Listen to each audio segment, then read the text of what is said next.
Hello everyone and welcome to the True Magoo FM channel, and today's video, which is a first of its kind for me as I take the plunge into the world of tactics testing. So let's not mess around, let's get straight to it and find out which tactic we'll be testing today.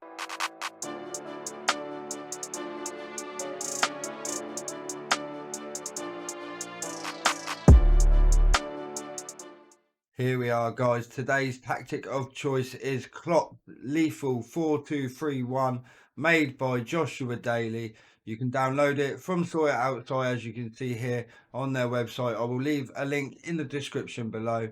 Now before we get into the test, if the tactics videos are your kind of thing, then please smash the like on today's video, subscribe to the channel and hit that little notification bell so you don't miss any future uploads.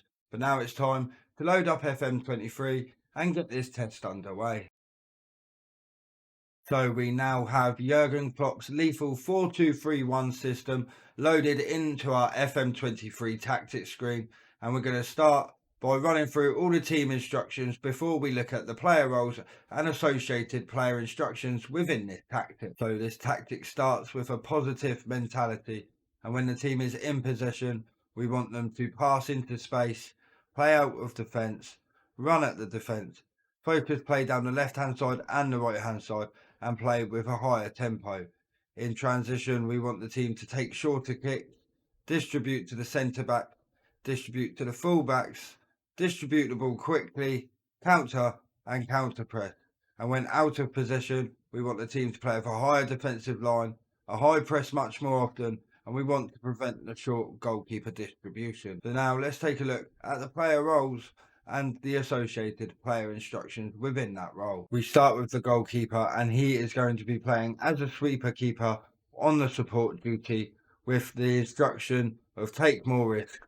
That comes standard with the sweeper keeper role. At left back, we are playing a full back on attack, and we want him to get further forward and cross more often like the role instructs, but we have an additional instruction to aim his crosses to the centre. Our left-sided centre-back is playing as a ball-playing defender on the defend duty, and he is instructed to hold his position while taking more risk. The right-sided centre-back is playing as a central defender, again on the defend duty, and he is instructed to hold position, to dribble less and shoot less. So completing the back four is the right-back, who is playing as a full-back on attack, and he has the instructions as standard to get further forward and cross more often, but he has additional instructions to aim his crosses into the centre of the box and be more direct in his passing. Now we head into the centre of the park, and we have two holding midfielders, the first of which on the left hand side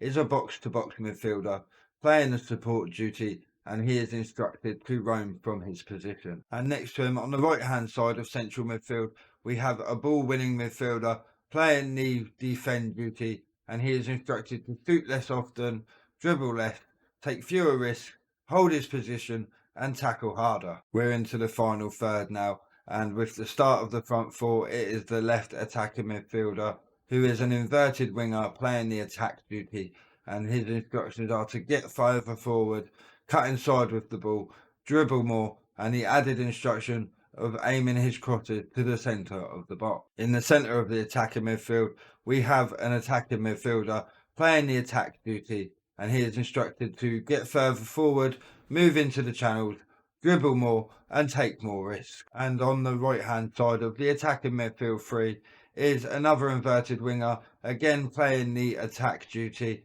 and his instructions are to get further forward, cut inside with the ball, dribble more, and to also aim his crosses to the centre of the penalty box. And finally, up front, leading the line on his own as a lone striker, we have an advanced forward playing the attack duty, and he is instructed to move into the channels, shoot more often, dribble more, and take more risks. So there we have it. We've looked at the tactic itself, how it's built, who's playing what position and role, and what their instructions are within that, which means it is not far off time to begin the tactics test itself. But before we do, I'm going to explain a little bit quickly about how I am going to run these tests. For the purpose of this test, I have taken charge of 3 clubs. The first one was an obvious choice. It's a Jurgen Klopp tactic, so we're using Jurgen Klopp's Liverpool. but I understand not all of you will want to play as a top level elite European club when playing FM23.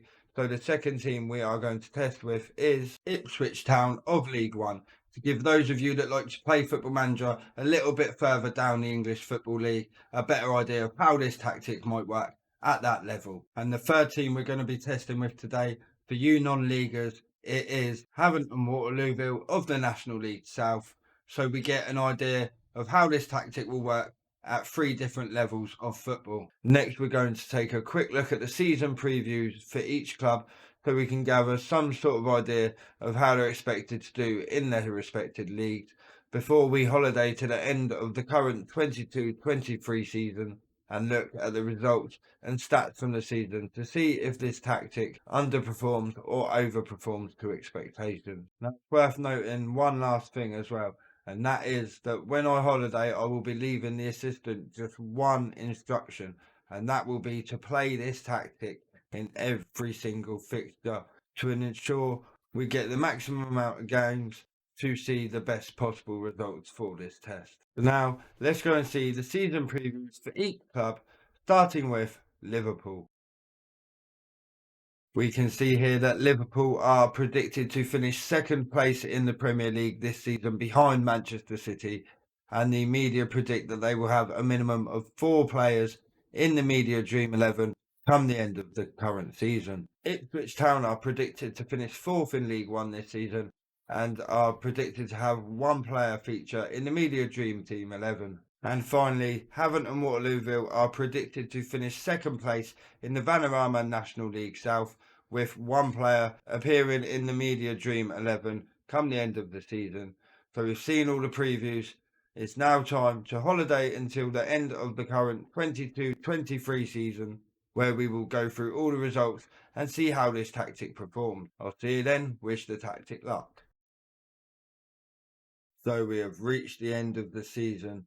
So let's go and see how Klopp's lethal 4-2-3-1 tactic has fared across the 3 teams, starting with his own club, Liverpool. So Liverpool finished second in the Premier League as predicted at the start of the season, but they did, however, win the Champions League, beating Real Madrid 2-0 in the final. They were knocked out of the FA Cup in the 5th round by Aston Villa, knocked out in the 4th round of the Carabao Cup by Wolverhampton Wanderers, and finished runners-up in the Community Shield. The top goal scorer for Liverpool this season was 3 players: Luis Diaz, Darwin Núñez and Mohamed Salah, all getting 18 goals. The highest average rating for Liverpool this season was Mohamed Salah with a 7.51 average rating, and the most assists for Liverpool, again Mo Salah with 24 assists. And look at how Ipswich got on now with the Klopp lethal 4-2-3-1. And you can see I was sacked on the 20th of March. With the club sat 9th in League One, the board deemed it unacceptable. They got rid of me. Kenny Jackett came in and finished the season in 9th place in League One. So this tactic wasn't as successful for Ipswich as it was for Liverpool. But let's see how it worked in the National League South. And here we are, the Vanarama National League South 2022-23 season champions are Havant and Waterlooville, winning the league with 92 points, 4 points clear of second place Ebbsfleet United. Now a closer look at the league table here. You can see we won 27 of the 46 games they played this season, scoring a whopping 103 goals and only conceding 59, giving them a plus 44 goal difference, the highest in the league by a long shot. So all in all, this tactics worked pretty well for 2 out of the 3 teams we've tested with. 1 finished second, 1 won the league, the other one we were sacked. Not bad for a first test. And that, I'm afraid, guys, is just about it for today's tactics test. Please do bear in mind that I've only simulated the game here. If you do play it yourself and you do your own training, etc., then you may see very different results, maybe even better. But if you have enjoyed today's video, guys, then please, I ask you to smash the hell out of that like button, subscribe to the channel, and hit that little notification bell so you don't miss any future tests or any other content that I may release. But until next time, that's enough from me. Take care Peace.